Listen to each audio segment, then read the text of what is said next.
We now start with our next session.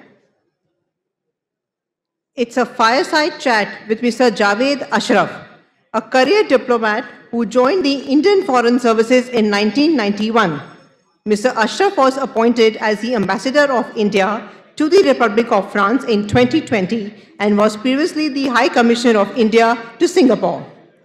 Mr. Ashraf would be joining us virtually from Paris, and he would be talking about the emerging geopolitical scenario and its impact on the global trade and investments. He would also discuss its implications on sectors such as technology, energy, manufacturing, and also on new emerging opportunities in India. Welcome, sir. Thank you so much for taking out time from your busy schedule and joining us for our event. It's a pleasure to have you with us today. Ashish would be conducting this fiery chat. So Ashish, over to you.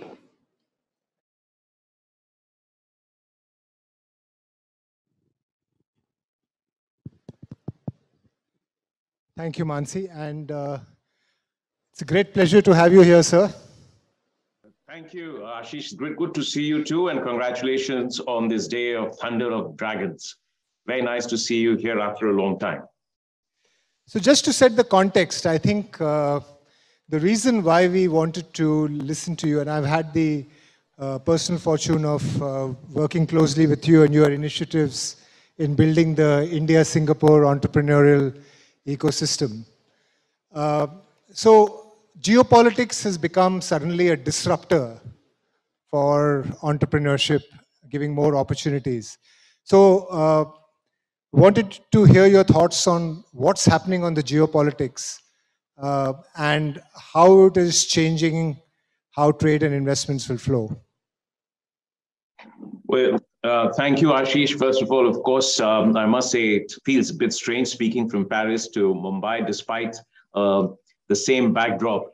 But also, it might feel a bit distant being a diplomat speaking to a crowd of investors, tech experts, entrepreneurs. But I think no time in recent memory has the convergence been greater or the impact of geopolitics on economic choices been stronger than it is today.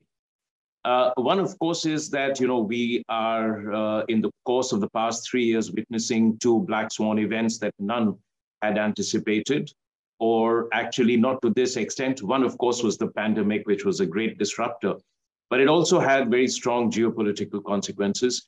The second, of course, is the Ukraine war, which nobody knows which direction it'll take, how long it will last, and what will be the eventual outcome. But really, in one sense, these are events that are building on much deeper, longer-term global shifts that are taking place and which are evident to everyone. And in many ways, as we all know, crises tend to accelerate or accentuate the trends and telescope the future into the present. So we are seeing an emergence of great power competition of the kind that we thought was behind us. The China-US rivalry is going to get even sharper in the days ahead. It is also now with Russia, now an implacable foe to the West. So there is now a two binaries, and there is a great fear that there might also be a much deeper sense of Russia-China collusion, though China has been playing its cards well at the moment, cooperating when it needs to, and taking an independent and neutral stand when it must. But I think instead, we tend to think of the world in 20th century paradigms, which is that either it's going to be a unipolar world or a multipolar world, or bipolar world centered around China-US rivalry. But I think it is going to be far more diffuse. They're going to be a much more multipolar with the rise of other major powers. Europe has a desire for and to be an independent pole, a sort of a sovereign entity globally, EU in particular, but it faces a range of both internal and external challenges. There's, of course, going to be India, unquestionably regarded as emerging as a major pole in the world. There will be, Japan will still be there. You will see countries in Africa, Indonesia, with Brazil, Mexico, There'll be those countries that will also have exercise influences in their region and in some ways also in the international order. But what's important really is that the international order and the international system that we are familiar with is behind us. We're not sure where it is going to go from here. But in this period of flux and transition, and I want to come into specifically this audience, for the first time since the end of the Cold War, geopolitics is has a strong influence on economic choices that countries and companies will have to make. Sanctions are going to become a great disruptor in terms of existing networks and relationships. There will be a strong influence of geopolitics on trade and investment flows. Now, we've already seen trade disputes emerge, trade denials emerge, but now there is a possibility that the US might also introduce restrictions, even prohibitions on FDI flows into China. You've already seen this impact of sanctions on Russia. But what is very interesting is that doesn't mean that major powers are able to assert or impose their will. You can see even in the Ukraine crisis, while there is a unanimity of view on the principles, but there is hardly any unanimity. In fact, great divergences on the choices that countries are making, despite the great power pressures from the West. So the other, and this is going to be the most perhaps important area, is going to be, once again, great competition around technology. And technology, as it has always been in the last 200-300 years, an instrument of political, economic, and military power. And therefore, you would see a lot of geopolitical competition being centered around technology and its users across a very wide range of areas. So we are entering a very diffuse, a very nebulous world with no certainty about where it is going. And also at the same time, multiple global challenges that affect us all, whether it is climate change or whether it is pandemics, which will be more frequent now, or food crisis, which is going to be a serious issue, not just because of Ukraine, but in a more structural and long-term sense. The technology will be at the heart of this competition, as will already be seen. Thank you. And when we think of these changes, what do you think is the impact going to be on things like energy, things like food? You mentioned food. And also, I think, we, other than China, which works as a walled garden, data seems to be flowing freely internationally so far. What is your view on how these things will shape up? Because that will impact both opportunities and the kind of winners in these respective spaces. So let me place this in two different categories. One, of course, I'd want to speak a little bit about the digital technology. And you and I have worked quite a bit on that as an instrument of our diplomacy. One, of course, is that we have seen, if you look at, we are supposedly in the fourth industrial revolution, but if you see the first, accumulated power for UK, the second one at the turn of the 19th century led to a great deal of competition in Europe and the emergence of the United States and Japan. The third actually accumulated power in the hands of the US because of the mastery of technology, but it also enabled free flow of data, information, technology, finance to countries like China, and enabled in many ways their rise also. Now we are really at the cusp of the fourth industrial revolution, and you're seeing it play itself out in many ways. And I'll come to where it also means, what it means for India.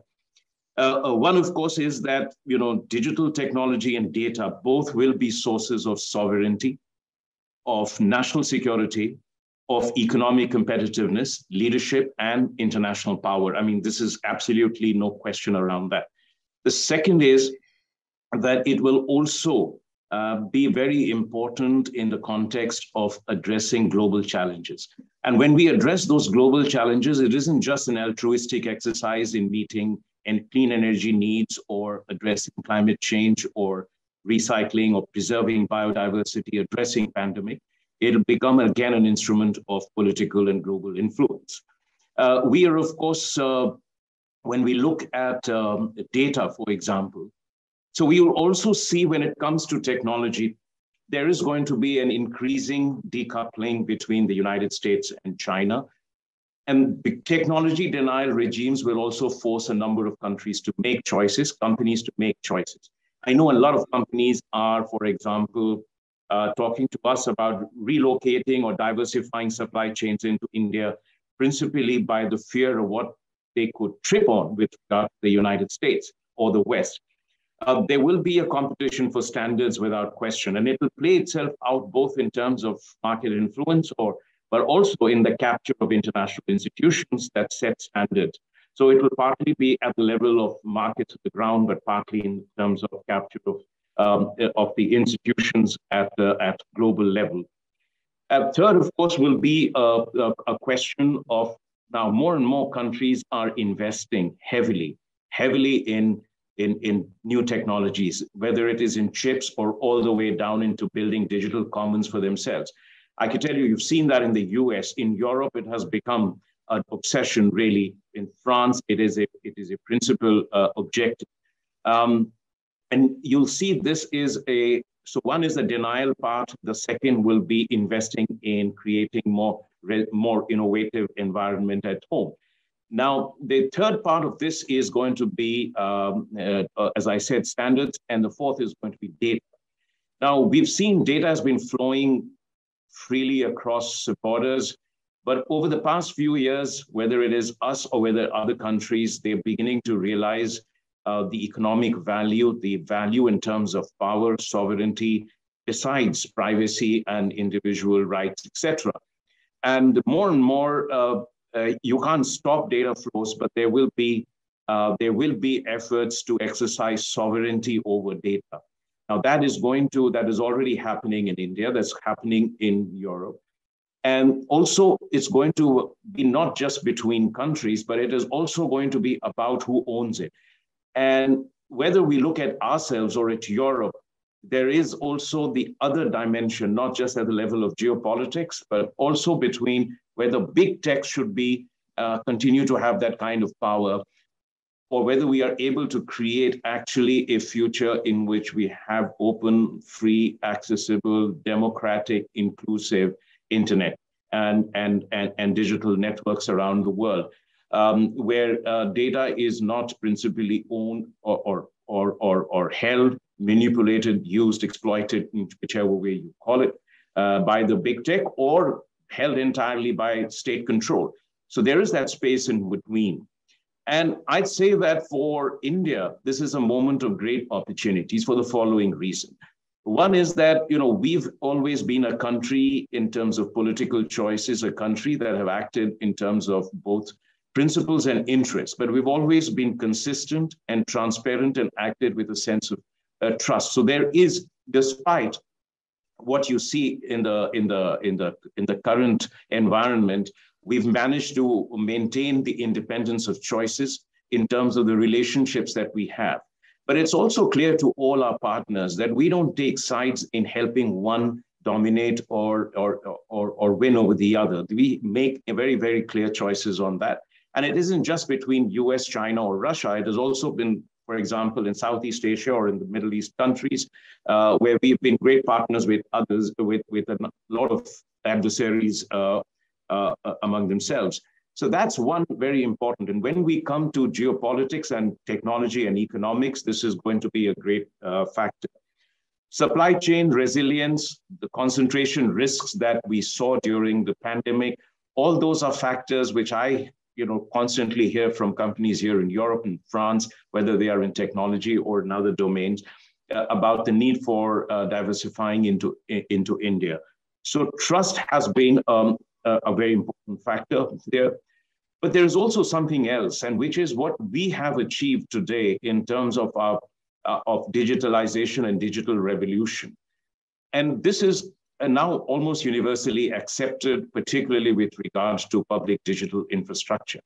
And I must say also the innovation that we are making in terms of DIPA, for example, data empowerment and protection architecture, where I can tell you that here in France, when we talk to people in president's office or in the larger ecosystem, they recognize that we have achieved high standards of protection of data, but have also created technological solutions and institutional architecture that enable us to both protect data and use it for empowering people, for providing public services efficiently, for in making our societies and our economies more inclusive, and reaching all kinds of benefits to the people in the most efficient manner.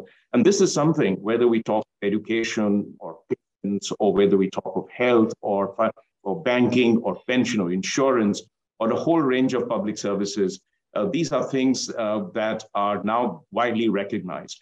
So I think when we look at the geopolitics, our relationship with the rest of the world, the trust we command, the digitalization that we have achieved, the innovation that is there in our country, and the scale and the speed with which we are moving, all place us extremely well when companies or countries have to make now choices in an increasingly fragmented or fragmenting world. So, and it's going to be particularly important that we play a leading role in setting global standards and protocols in a number of areas. And the other area that's going to be a source of great competition will be telecommunications. And I think we're doing well in positioning ourselves both in 5G and in the future in the 6G space as well. Great. No, thanks for that. That's really insightful. I have one question for you, in the context of many of the startups who decide to go international or who wish to tap capital globally. Do you have any advice on what to avoid or what new pockets of capital or markets are emerging, which might be more friendly to Indian startups and Indian startup ecosystem in the future? What, of course, is as you are aware, we did a lot of work in Singapore and here in France. Since I've come in the past 2 years, we have been trying to create a platform that enables our startups to enter the European market or to tap capital or to collaborate to further strengthen their capacities. We had a nice virtual platform called Infinity, India, France Innovation and Information Technology. We had 450 Indian startups participate in that. And, we had some 16 panel sessions. We have also worked together in which, Mr. Nandan Nilekani and I inaugurated earlier this year, infrastructures, which was really about collaboration in public digital infrastructure and public digital goods. And we were the country of the year at IvyCap, which is the first time they designated a country as country of the year. And this is Europe's largest fair. We had 66 Indian startups participate in that. Great experience for them as well. Now, I think a few things I wanted to emphasize. One is that I've always laid stress on the fact that we shouldn't just speak in or focus on platforms or apps, which is a natural advantage for us, but also invest in meeting some of the most perennial global challenges. Because in many of these, we now need to embed knowledge, data, and technology. I mean, many of these are, AI-driven. So I'd say that, when we look at the challenges of recycling, of climate change, health, of education, of payments, of financial inclusion, of reaching, there are so many of these areas where, or e-mobility, where we think there are great opportunities for us and for our startups to make a huge impact globally. Likewise, there is a recognition that India offers that kind of a scale where if you have a good product and a good solution, companies would be interested. So our objective is both to guide startups, but also continue to create platforms where they can get opportunities internationally, but also be able to tap capital. And I can tell you a few examples. During IvyCap, we saw, first of all, a signing of an MOU on RuPay and UPI acceptance in France. We hope to start with Eiffel Tower to begin with.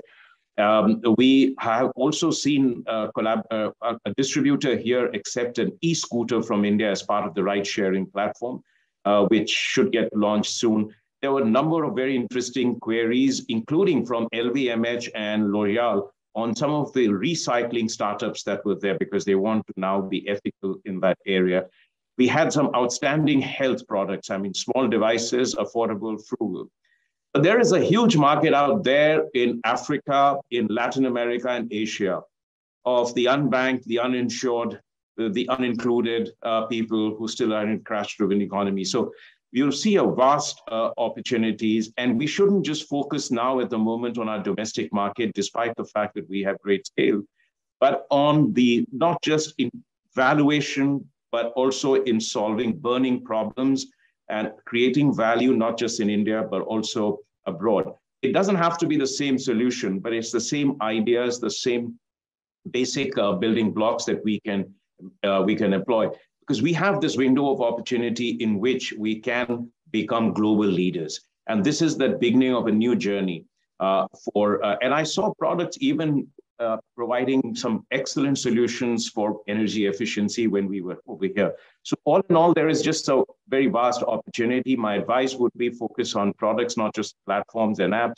Focus on value creation, not on valuation, and be aggressive in going internationally, because today there is great recognition of what Indian startup ecosystem can achieve and what we have done in terms of digitalization and creation of public digital infrastructure. Thank you, sir, for painting the picture for us so clearly and for breaking it down. And thank you for taking time to be part of IvyCap Day. On behalf of everyone here, I again thank you and look forward to having you in person sometime here. Thank you. Thank you. Thank you.